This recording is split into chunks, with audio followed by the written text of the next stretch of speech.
And we spoke about three kleshas, right? Three miseries. So what are the three miseries that we are facing?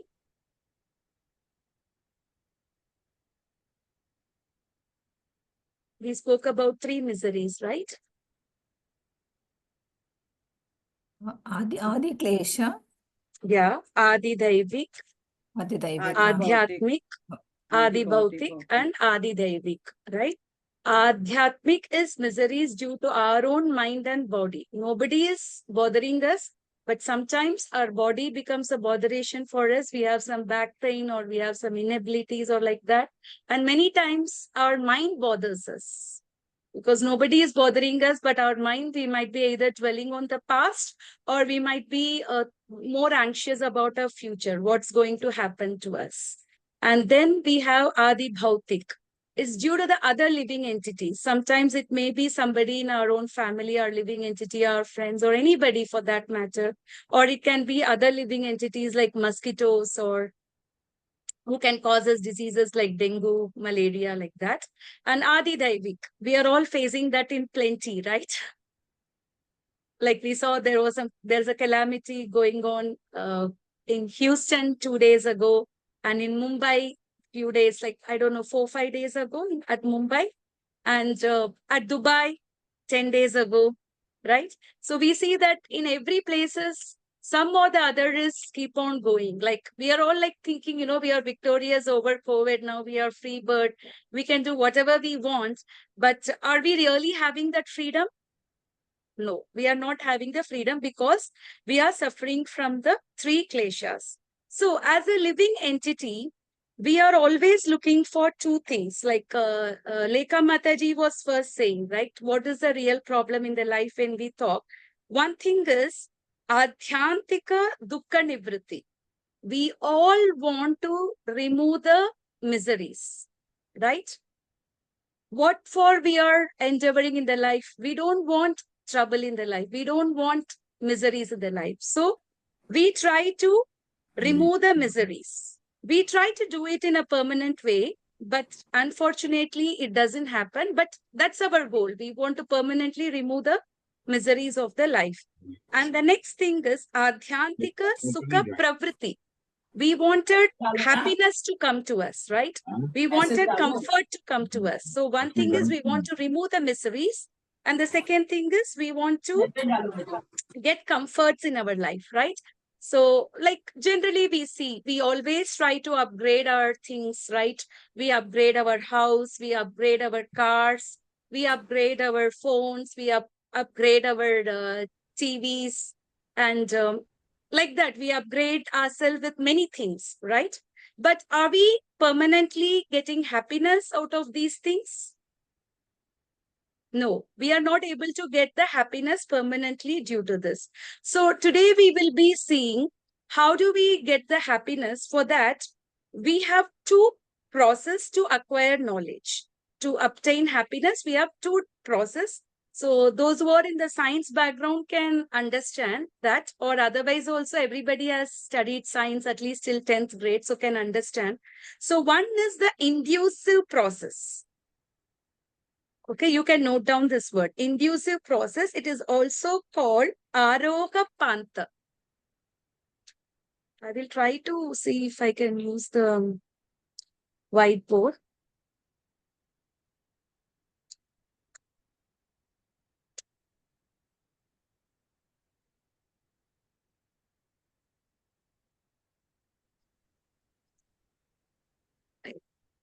Maybe I should start.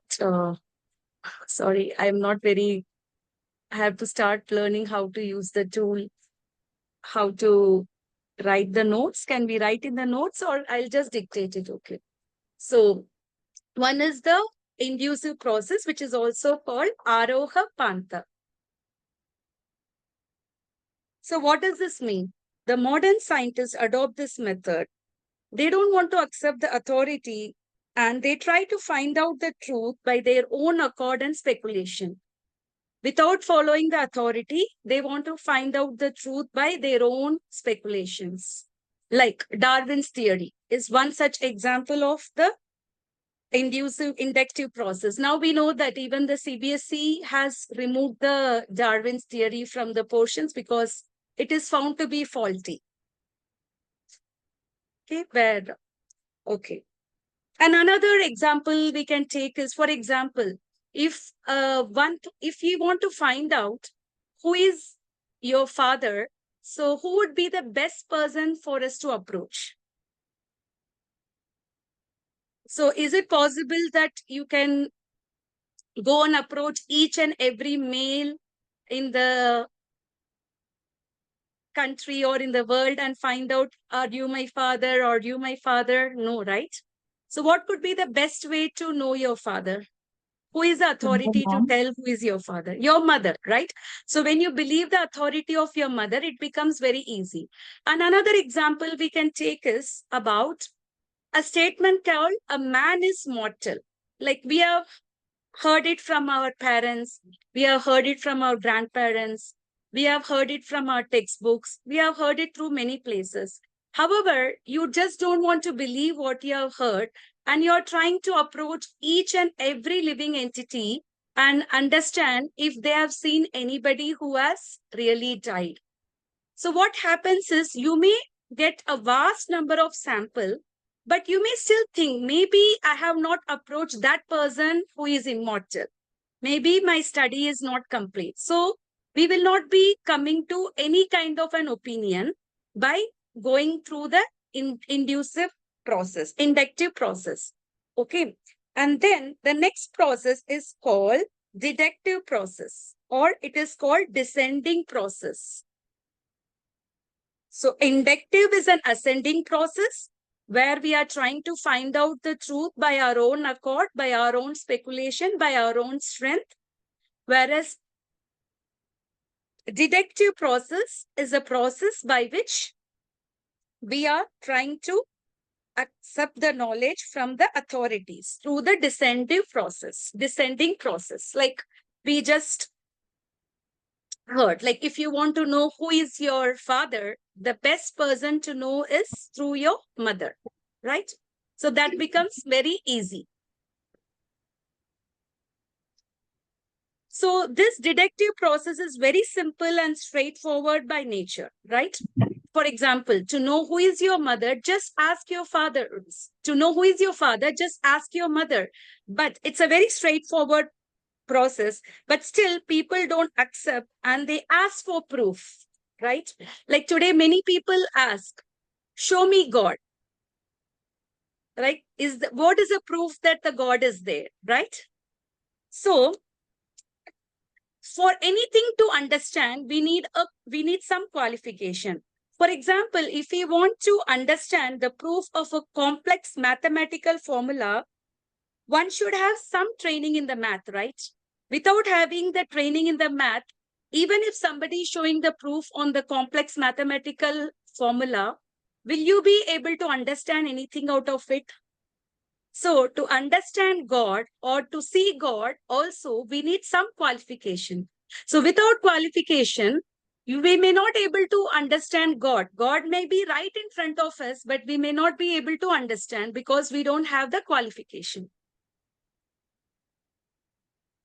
So next, what kind of proof? While we talk about the proof, the Vedas speak about 3 types of proof. In Sanskrit, proof is called pramana. Okay? There are 3 types of proof.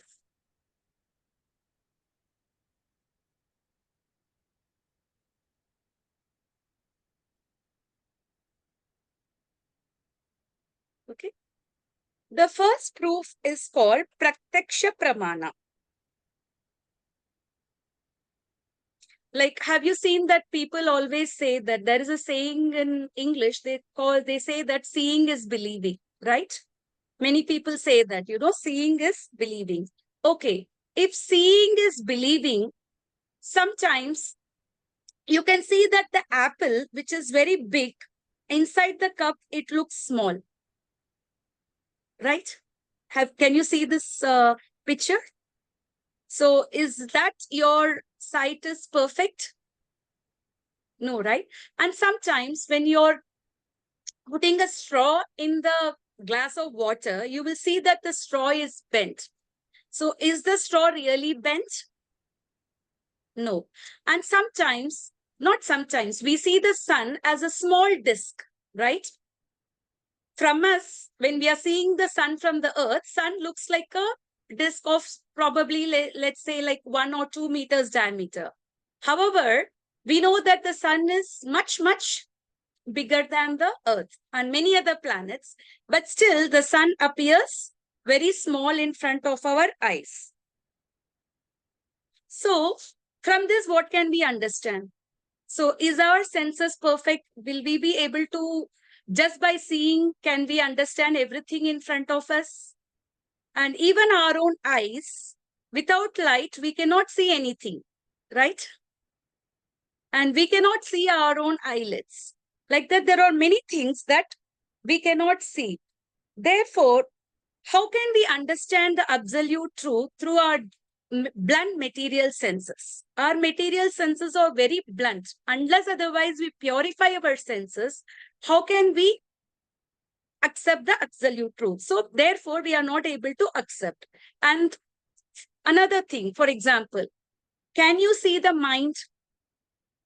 But we all know, we all speak about the mind, right? Can you see the intelligence? We all speak about intelligence, right? Even for a small child, we say that this child seems to be very intelligent, right? That person seems to be intelligent. Are we seeing that the person is intelligent? Are we actually able to see his intelligence? No, right? But we cannot see. So there are many things that we cannot see. So apart from that, there are 4 defects the living entity has, especially the conditioned living entity. So there are 2 types of living entity. One is the conditioned living entity, and other is liberated living entity. So the conditioned living entity is called Nitya Baddha. And the liberated living entity is called Nitya Mukta. Okay, so as a conditioned living entity, we are subjected to 4 defects. So the first defect is our senses are imperfect. We just saw that. The sun appears like a disk, right, in front of our eyes, and we cannot see anything in the darkness. And many other examples we saw when we saw about Pratyaksha Praman, where the straw seems to be bent. So these are all the examples which says that our senses are imperfect. Next thing is the tendency to be illusion. When we see the mirage in the desert, is there real water there? No, right? But we feel that there is a water. Maya means that which is not. And something we are accepting as our body as a self. We say that I am an Indian, I am a woman, I am a teacher, I am a mother, I am this, I am that, like that. We are talking about many things about me. But is that our real identity? What is our real identity? The Shastra says, Jivera Swarupa Hoy, Krishnera Nitya Dhasa. Our real identity is we are the eternal servants of Krishna. That's our only real identity. Other than that, whatever the identity we are trying to give for ourselves, they are all not real. That's why it is called Maya, which means that which is not.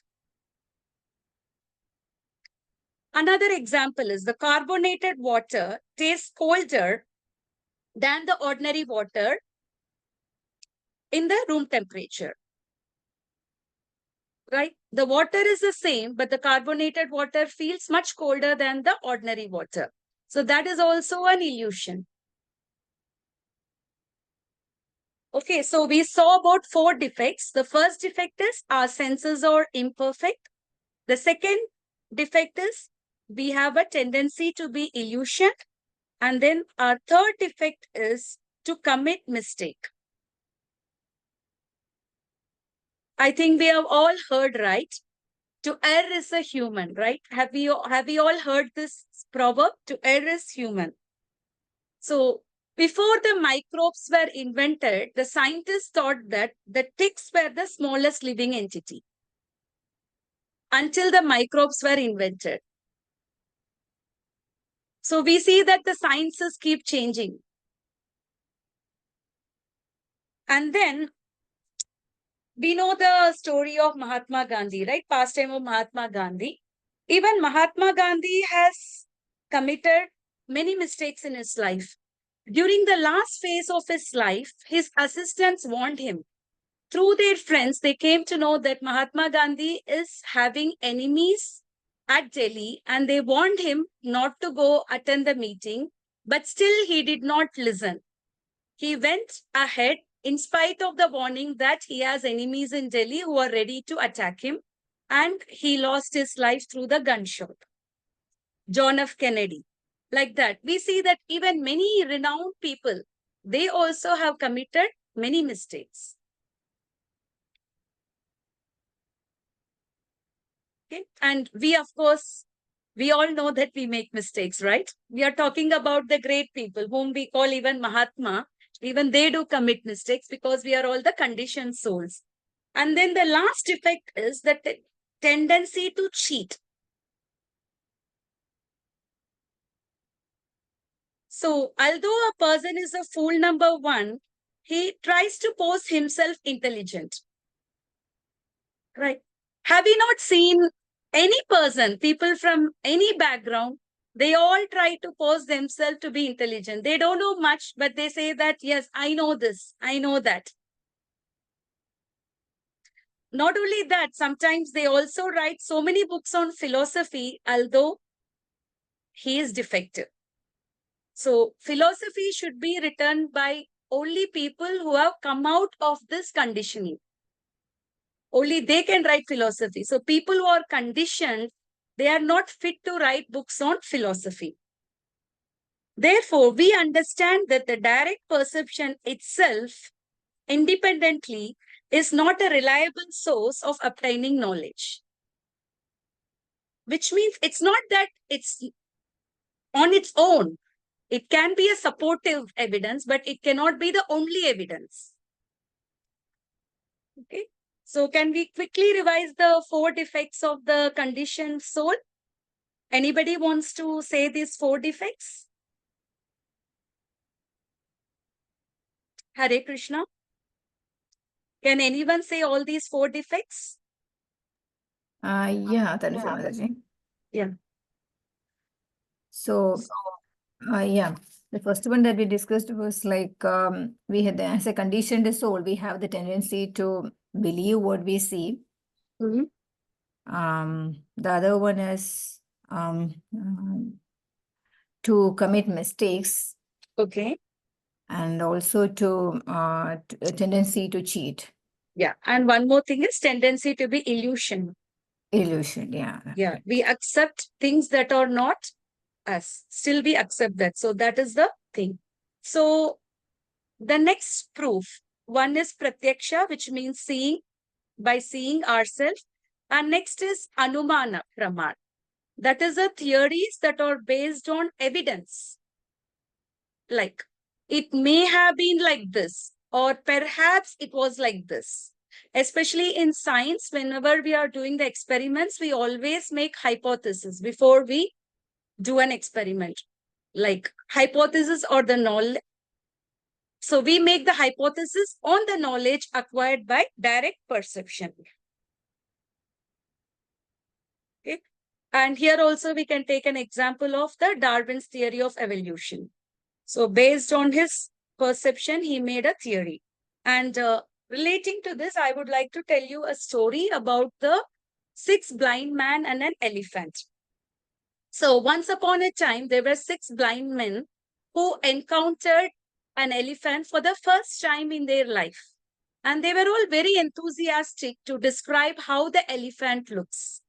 So the first blind man, he touches the elephant's body and he said that the elephant looks like a wall. The second blind man, he touched the elephant's trunk and he said that the elephant looks like a snake. The third blind man, he touched the elephant's tusk and he said that the elephant looks like a spear. And the fourth blind man, he touched the legs of the elephant, and he says that elephant looks like that of a tree. And then the fifth blind man, he touched the elephant's ears and he says that elephant body looks like that of a fan. And then the sixth blind man, he touched the elephant's tail and he said that elephant looks like, the body of the elephant looks like a rope. Okay, so each one is talking about the description from whatever perception, whichever part of the elephant they touched, and they are arguing over each other. One is saying elephant, no, you're wrong. I saw that I could feel that the elephant looks like that of tree. Another person is saying, no. I could feel that the elephant looks like that of a rope. You're wrong. And the fourth person is saying, no. I could feel that the elephant looks like that of a fan, elephant's body. So they are arguing with each other for a very long time. And finally, they came to a conclusion. Let us approach a learned person who can help us to clear our doubts on this. So they went to a person, an authoritative person, and he gave the exact description of the elephant, and then they all became completely satisfied with the answer. Okay. So with our defective senses, our endeavor to understand the material world or absolute truth will not give complete or correct knowledge. We may know a particular part of truth, although it may be correct, it may not be a complete truth. It's not that they are wrong, but some part of it is correct, but that's not complete. So by Anumana, we may know the truth to a certain extent, but not completely. So did you all understand about this Anumana Pramana? So this is based on the hypothesis that we got through the direct perception, like the story of the blind man and the elephant.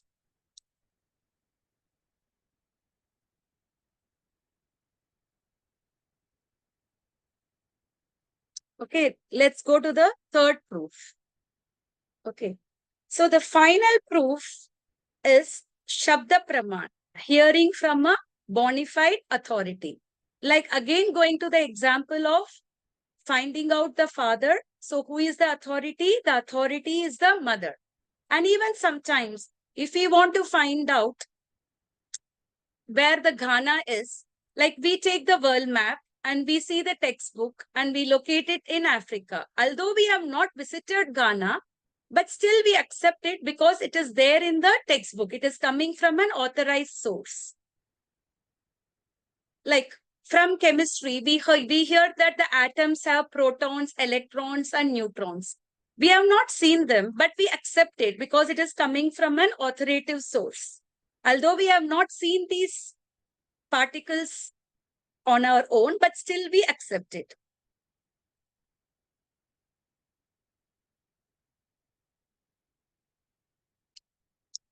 So we are accepting certain things, even though we have not seen them. Right? Many things are we not accepting even though we have not seen them. Why? Why are we accepting certain things even though we have not seen them? Because it saves time. By following the Shabda Praman, we can save the time. Like for example, the man trying to find out that if humans are mortal, if he has to go and check with each and every individual, it is going to take a lot of time for him. So just by knowing from the authority through his parents or through his grandparents or through the authority text, he can come to a conclusion that the man is mortal. Similarly, for a person to know who is the father, if he wants to find out from all the male population in the world, then it will be very tedious. So the best, easiest method is to check from his mother.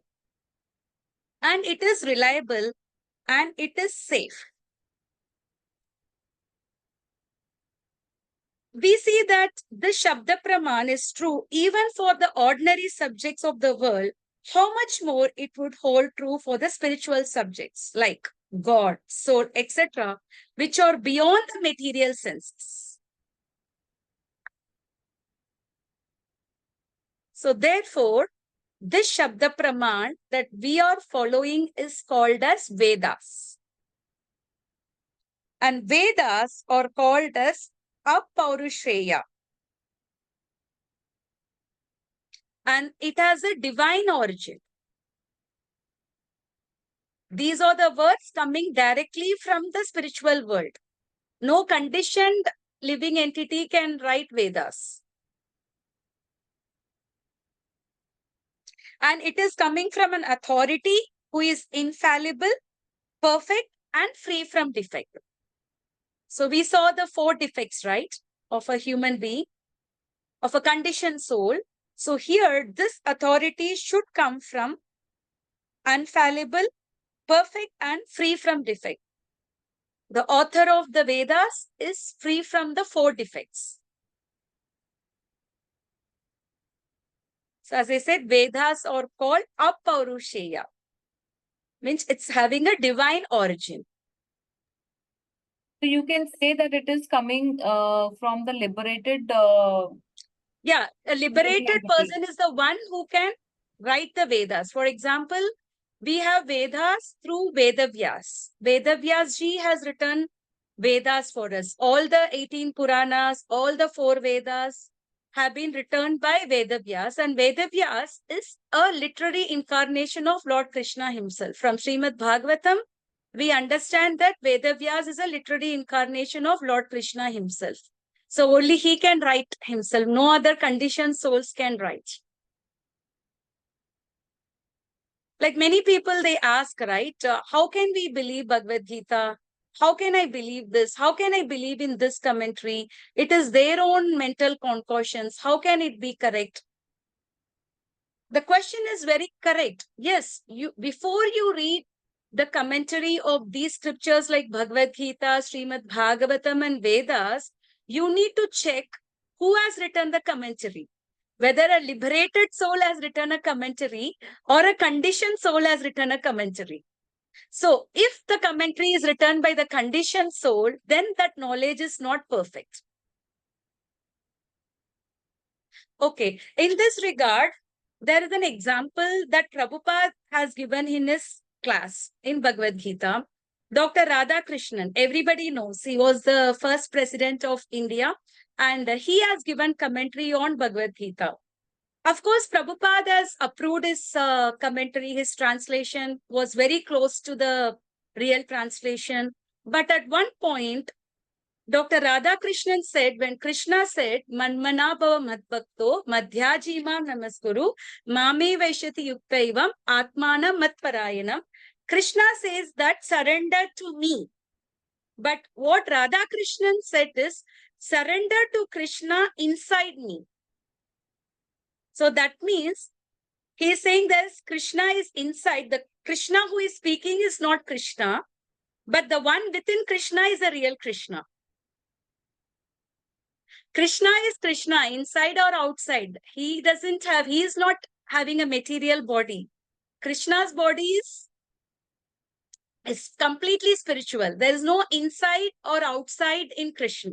So, although his commentary is close to the truth, but that authority, when Krishna says, Manmana bhava madbhakto, he said that surrender to Krishna within me. So, that is misleading the people. We are reading the whole Gita, and Krishna is saying in the end of the Gita, Sarvadharman parityaksha mam ekam sharanam vraja aham tvam sarva papebhyo mokshayishyami masuja. He is clearly telling that surrender only to me. If you do that, all your sinful activities will get vanished and you will get liberated. And when Radhakrishnan is telling that surrender within me, then whom are we trying to surrender? So we are missing the entire crux of Gita. The entire thing of Gita, Krishna spoke Gita so that he can reclaim the conditioned soul back to home, back to Godhead, back to his abode. That is the whole purpose of Gita, is to go back to our original place from where we all came from. We all want to be happy. We all want to be free of trouble. But Krishna said in Bhagavad Gita, the material world as he described as Duk Alayam Ashwatam. Duk Alaya. anything that is alaya means where something is glorified, right? Like vidyalaya, where knowledge is glorified. Pustakalaya, where the books are glorified, where it is a thing. Alaya is like a temple. So Duk Alaya. So how much he has glorified the miseries of this world. Duk Alaya, oh, Ashashvatam. So even though some people may not face so many sufferings in their world, we say that born with a silver spoon or something, their karma is good and they have led a relatively good life throughout their life, but still they have to leave this world. Ashashvatam. Still everything becomes temporary. Nothing is permanent. Like Yudhishthir Maharaj, when asked the question in the last class, when Yaksha asked, what is the most amazing thing in the world, that we all think that the other person may die or will die, but we won't die. So we all live as though we are going to live forever. So in this regard, I would like to narrate a story of a king. There was a king who was ruling a kingdom and he was falling ill. And he knows that soon he is going to leave the body. And before he wants to leave the body, he wants to identify the biggest foal in his kingdom. So he took one of the fool in his country and he told him that you try to find out another fool who is bigger than you. And if you find a fool who is greater than you, then I will release you and I will name him as the biggest fool. So this person is going and trying to find the fool in that kingdom. And he is not able to find a bigger fool than himself.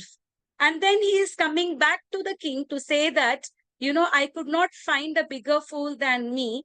And he is telling the king, you know, king, you're looking very, very withered. I don't see the charm in you.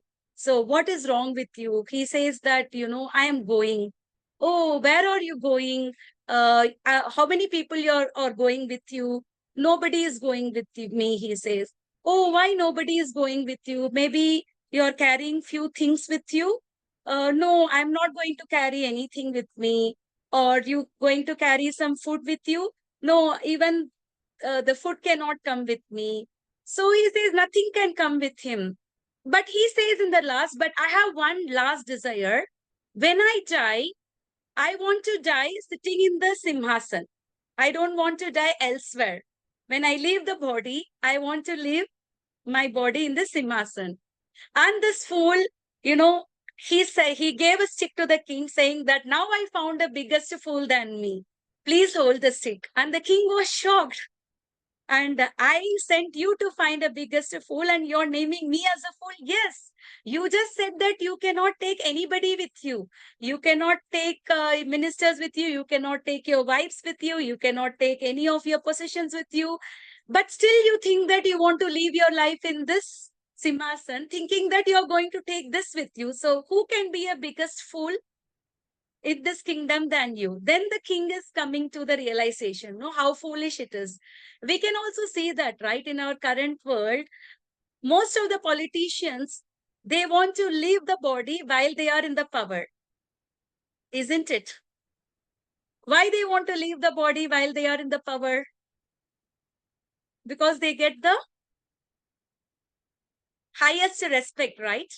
When they are like whatever it is, you know, for that, you know, they wanted to leave their body when they are in the power. But it is foolish thing that when we know that we cannot take even a pin with us, even a small needle with us, then what are we talking about?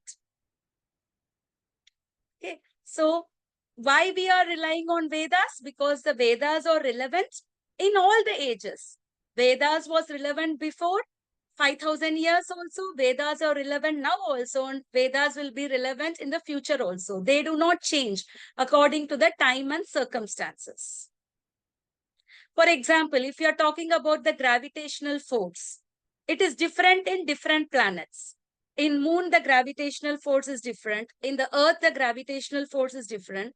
So it is one force, but however, in different circumstances, the values are changing. Whereas the Vedas are relevant in all the circumstances. And they are received through the disciplinic succession, through the sampradaya, through Guru Sishya Sampradaya. So the Bhagavad Gita, as it is that we are studying, is coming directly from Krishna. So from Krishna, the Bhagavad Gita is, the Vedas are narrated to Brahmaji, and Brahmaji narrated this to Narad Muni, and Narad Muni narrated this to Madhvacharya, and Madhvacharya gave this teaching through his sampradaya, through his disciplinic succession. And Chaitanya Mahaprabhu received this through Ishwarapuri, through the disciplinic succession of Madhvacharya. And then the Sanatan the Goswamis, the 6 Goswamis, they received this knowledge from Chaitanya Mahaprabhu. Then many other acharyas were receiving till Srila Prabhupada. So that's why the Bhagavad Gita, as it is that we are reading, is coming directly from Parampara, and we can rely on its commentary. Are we all clear with this topic? So we should be also careful on whose commentary we are going to read these spiritual topics, and whom do we approach. If we are approaching a spiritual master, we should make an inquiry easy from a proper parampara. For example, if we are taking admission for our children in a school, are we not checking if the school is authorized? If somebody is passing out of the school, the certificate or the degree that a person gets, is it valid? We make a check. However, when we are going to the more subtle topics on spirituality, we are fool enough to believe anyone and everyone who is talking very nicely, who is very sensational, who just makes us feel good. But is this the right way for us to do? So how do we know that the Vedas are true? Now we are saying that Shabda Praman is through Vedas. So the question may arise, how do we know that the Vedas are true? So Vedas are the universal knowledge. It applies to everyone at all times, in all circumstances, and it never changes. So that's why we can rely on Vedas. For example, Bhagavad Gita as it is, it's applicable to people who are following any faith. Doesn't mean that it applies only to Hindus, doesn't mean that it applies only to Muslims or Christians or anybody, because birth, death, old age and disease are common for all the people who are following any faith. And Krishna spoke about the Varnashram Dharma. He spoke about Chaturvarnam, Chaturvida Bhajantema Guna Karma Vibhagasha. He said that according to our gunas, there are 4 divisions. Kshatriya, Brahmana, Vaishya, Shudra. So any part of the world we go, we always see these 4 classes of men. There is a ruling class of men, there is a teaching class of men, and there is a business class of men, and there are men who are doing the service. So this 4 divisions is applicable to everyone throughout the world. It's not that it is only applicable to Indians. Like a gold, if we take a gold is gold. We do not say it's an Indian gold, it's a Pakistani gold, it's an American gold, it's a Dubai gold. No, gold is a gold. So similarly, this Vedas is applicable to everyone. And Vedas are dealing with the universal knowledge with the more subtle matter like mind, intelligence, ego, subtle body. How many of us are aware that we have subtle body? Many of us think that, with this gross body is over, everything is finished. Everybody writes, if somebody passes out, Om Shanti. This person died in peace. If somebody suffered for a long time, we say that, oh, his suffering is ended because finally he is at peace. If somebody passed away without suffering also, we say that, oh, very good. The Lord has been so merciful on him that without much suffering, he passed away peacefully. But what is the surety that he passed away peacefully? He passed away peacefully, provided he is going to enter the spiritual world and he is going to keep an end of birth, death, old age and disease. If he is going to transmigrate to another body, then how can we say that he is peaceful? So, about the subtle body and about the mystic power, siddhis. So, people who are, following the mystic yoga, they have a lot of siddhis. Once upon a time, during the early 90s, the Britishers, they arrested a mystic yogi who was going in the street without wearing any dress. It's an offense to be roaming naked. So they put him in a prison. And what this mystic did is he made himself very, very, very small. And then he escaped through the prison. And again, they found him in the street. And again, they put him in the prison. And again, they found him in the street. And again, they put him in the prison. Finally, they could not do anything because of his mystic power. He can make himself into such a small size that, any prison hole, smallest hole, he could come out. Okay. And we can understand the higher dimensions, like the spiritual world. Today, people are so foolish that they say that so-called spiritualists, they say that there is no spiritual world. Everything is only in earth. Whatever you do, sukh or dukh, it's all here. That's just a nonsense. Because the Shastra says that the spiritual world is actually the 3/4 of the Lord's creation. The material world is only 1/4. And 90% of the living entity are in the spiritual world. Only 10% of the living entities like us, who have messed up our life, we are still in this material world. Otherwise, 90% of the living entity are still in the spiritual world. Because Krishna says, Mamaivamsho, Jiva Loke, Jiva Bhuta Sanatana, Manashashtani Indriyani, Prakritistani Karshati. He says that we are all his part and parcel, Sanatana, eternally. But Manashashtani Indriyani, because of our mind and senses, we are struggling. So once we purify our mind and senses and we dotile our senses in serving Krishna, Rishikena, Rishikesha, Sevanam Bhakti Ruchate, then what happens is Sarvapadi Vinirmuktam. We come out of all our designation, Tat Paratvena Nirmalam, and we attain a very peaceful and the pure stage. And this universal knowledge is in practice for thousands of years. Ragas. We know that they are all very old. But still, if you're hearing any Carnatic music that has been sung 50 years ago or 100 years ago, you hear now also, you will still feel ever fresh. But have you heard a movie song after 3 months? If you hear that song, you will feel bored, isn't it? Dance forms like Bharatanatyam, like Kathakali, like Kuchipudi, all these dance forms are there for long time. Architecture. We have seen beautiful architectural temple in India, didn't we? Right? And psychology, astronomy, astrology, etiquette, behavior, art, medicine, language. All these things we are able to learn from Vedas. Like astrology is also a science. Astronomy. The earth is round. It has been predicted in the thing long time ago before the scientists could come to that prediction. And it talks about the matters much beyond the matter. Whatever we are dealing with, the science is only with the matter, but spiritual topics talk that which really matters, which is beyond the matter. So about soul, about reincarnation, about karma, about liberation, about spiritual world, about Supreme Lord. So we get all these knowledge through the Vedas.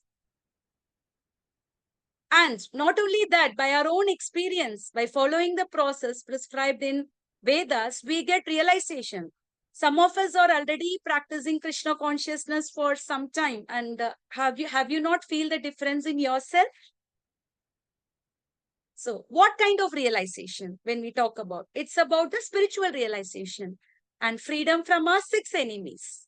Anger, lust, greed, illusion, madness, and envy. So the more we are taking the spiritual path of chanting the Hare Krishna Maha Mantra and following the scriptures, we can come out of the 6 enemies. These 6 enemies are within us. Kama, Krodha, Moda, Labha, Matsarya. What is the evidence? We have seen many saintly persons in the past achieve perfection by following the Vedas. We have seen people who have come out of these 6 enemies, like sannyasis. They are self-controlled, they are compassionate, they are trustworthy, and they are self-realized devotees. When you see a sannyasi, how do you feel for yourself? Aren't we not feeling very peaceful just by their darshan? Yes or no? We do feel, right? Seeing them itself, are we not feeling the positive vibration in us? And whereas if you see it in the material world, the so-called famous people or, successful people, they are not detached and their sense is not controlled and they are selfish, they are untrustworthy and they are under illusion, and above all, they are not devotees. We know many people have come under the scam. Clinton, he could not control his senses. He was found to misbehave with his secretary and it got exposed and, people lost all the trust in him. Likewise, there are many examples that we can see in these famous people, whose senses are not at all controlled and not detached. Anytime the difference when we see probably a movie star or when we are seeing a saintly person. So you could see the difference between yourself. Upon taking the darshan of a saintly person, how do you feel? And upon taking we will not use the word darshan. Darshan is only for saintly people. Upon seeing these so-called famous people, like, how do we feel? So, whom are we going to follow? Are we going to follow the saintly people or are we going to follow the so-called famous people in the world? So obviously we know we'll be following the saintly people. Okay. So with this, we are just today's class. We try to understand how do we obtain the knowledge. So in the next class, we will learn further about the Vedas, the Upanishad, their divisions, and the 4 types of Vedas and further knowledge. But today it's almost close to 8 o'clock. So we will stop the presentation. And do you have any questions on today's class?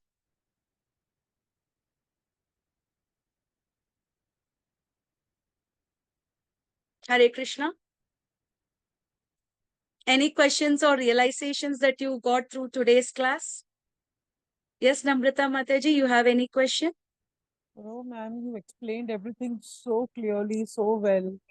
I'm feeling really relaxed and I'm understanding because this is the first time I've come, as I told you, that, I'm not aware about all these things. I never bothered actually, to get into all these things. I was very happy in myself and in my life. But after what I went through, I'm realizing that all that illusion I was living in, that material thing, like you said, Maya. So I was like completely lost in that. And after I got a blow, I realized that what am I doing? I'm wasting my life, just wasting my life. And the way you are explaining and everything is making me realize that what have I been doing for so many years? There's so many beautiful things to do in all these things, what you're telling. And we are just wasting our life and our time running behind these materialistic things. It's just giving us happiness for some time, and then after that we are back to the same thing, like feeling depressed or feeling lonely, and then you, like, when you are reading, I mean, the way you are explaining, and when I am reading the books, and I mean, I'm reading Bhagavad Gita, trust me, I feel so peaceful within. And I'm feeling that why I did not start doing all this, like, years back, I should have been doing it. But when you are young, and you are attracted to all these kind of things, around you, you fail to understand the importance of uh, God's name, like the Guruji's name or Bhagavad Gita scriptures and all that, whatever you find that, I mean, I honestly would like to tell you my experience that my husband was reading Bhagavad Gita and I used to tell him, what are you doing? Like, we are so young and what Bhagavad Gita and all you're reading? I mean, you're going to become a sannyasi very soon. I used to laugh. But today, after he's gone, I am feeling that, oh my God, what he was doing, I was a fool.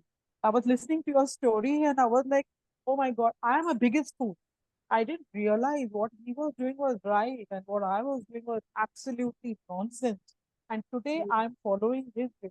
I'm wanting to hear more about Bhagavad Gita. I want to learn about Bhagavad Gita, whatever is written in that. And I love the way you explain, and everything is so well explained and well, like the way you say it, it's so nicely said that I'm registering and I'm realizing that I Mhm. have committed a lot of mistakes and I should have, really, really, listened to my husband and I should have followed what he was doing. But Mhm. unfortunately, I didn't do it. But as you say, it's never too late. And I'm really, really blessed that I'm realizing after this 2 classes that I have been in, I'm realizing a lot of changes in me and I'm realizing my mistakes, and I'm feeling how I have to, trying to change myself as a better person, you know. Mhm. So thanks to you, Yeah. Mataji. I'm really Most grateful to welcome, you. Mataji. Thanks for hearing. Because what happens is sometimes we have some faith, but if we are getting any question in the opposition, then we are kind of left blank and we Yes, question ourselves. What are we doing? Am I following the right path? Am yes, I doing just out of my own sentiments? So that's why we are trying to learn from the basics to understand the different kinds of proof and why we are accepting Vedas. Because unless otherwise, we know that why we are accepting, then our trust will not be there. Our faith is yes, not there. So here, yes, everybody who are here today in this class, we all have some Komal Shraddha, the faith in a very small budding stage. yes, And that faith has to firm up. yes, And if it is not firming up, anybody, people have so many thoughts. Even the so-called spiritualists also, or so many people are misguiding us. So that's why we have to go through the authorities. So that right. is what we try to address through this class on how do we follow the authorities and obtain the right knowledge and why we have to follow these authorities. And because we are all subjected to these 4 defects. But I guess In once you have the right person to guide you, then you feel that you're on the right way. But if, like Mataji. you said, All that glories to Srila Prabhupada. He has given us the Shastras in a very simple way that people like in the modern age who are not very good in Sanskrit or who are not, we are able to understand this in a very simple language. And yeah, he has really, it's all glories to Srila Prabhupada, Mataji. That's why we always have to read Srila Prabhupada's book. We have to hear from him. That's why I post at least one small video of Srila Prabhupada to hear his divine voice every day. Because by hearing him, by reading his books, and by chanting, we are getting purified day by day. yes, I agree completely. So that purification is needed. Otherwise, if we are not purified, then our senses will be subjected to kama, krodha, lobha, moda, mada. Yes, So these proportions, at least proportionately, they have to come down. Then we can say that, our senses are getting purified. And yeah, the only way to do is by attaching our senses in the service of Krishna. Otherwise, we just cannot refrain ourselves. Like people follow like Mount Vrat. mm, One day they try to keep their mouth shut, right? What happened the next day? mm, All the bad words, everything will come out of them. come out. You Yeah, know, true. that's not the thing. So we are not restricting our senses. Rather, we have to purify our senses. Like if we are having a desire to eat gulab jamun, Prabhupada said, okay, don't restrict yourself from eating. Rather, make a nice gulab jamun, offer it to Krishna and have it as prasad. So we are getting purified. Right? So it's not about restricting the senses, whereas using the senses in the right direction. So Krishna says in Bhagavad Gita, Rasavarjam rasobhyasya param drishtva nivartate. Once you develop a higher taste, the lower taste will automatically go away. Good. Yeah. So that is what we are striving in Krishna consciousness, to develop the higher taste so that the lower taste will go away. And we are trying to approach in a step-by-step way so that when we start Bhagavad Gita, we have a right knowledge to approach the text of Bhagavad Gita. And we understand very well that each and everybody should give this knowledge to others. It's not that today that I am giving the class and you're all listening. the intention of this class is each and every one of you can become the gurus, can obtain this knowledge and give this knowledge to your friends, to your relatives, to your neighbors, to your family. So that's the main thing, you know, this knowledge should be shared among our close ones. When we Yes. share, you know, this knowledge further goes inside us. Right. Okay, and just one small this thing, and just take 2 minutes. I'm sorry, today we are going little beyond 8 o'clock. So we have Narsimha Chaturdasi, which is coming on 22nd of May. That is on Wednesday. So Lord Narsimha, we know that he appeared in the form of half lion and half man form, the fourth avatar in the Dashavatar, and he appeared to show the devote, to show us that he is available everywhere. He is present everywhere. When Hiranyakashipu asked Prahlad, is your God there in the pillar? And Prahlad said yes. And because his devotee told him that he is present in the pillar, and he came through the pillar. So he came to prove the words of the devotee and to prove that the God is everywhere. And also, he could have sent anybody also to protect Prahlad. He could have sent somebody else's energy to kill Hiranyakashipu or give him a heart attack or whatever it is. But why did the Lord come himself? Because he is Bhakta Vatsala. So the Lord is very, very, very kind to the devotee. That's why he comes in various incarnation and various forms so that he can be there to protect his devotee.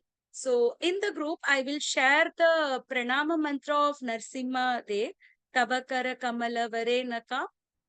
There is a small stotram called from Dashavataram stotram, from offering pranam to Narsimha Dev.